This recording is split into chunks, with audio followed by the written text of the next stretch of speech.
یه تکنیک خیلی راحت برای ضرب اعداد دو رقمی که کمتر از 100 هستن.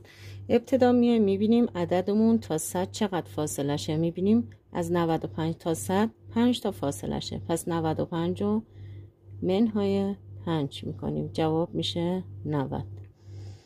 اون وقت فاصله این عدد تا 100 رو در خودش ضرب میکنیم. 5 5 تا 25 تا. دو تا عدد رو پیش هم می نویسیم.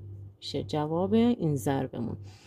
حالا این یکی 91 ضرب در 91. فاصله 91 تا 100 چقدره؟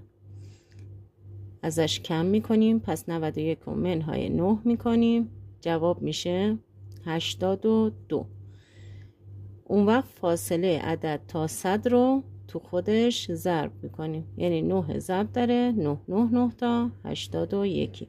جوابمون میشه 82 81. به همین راحتی.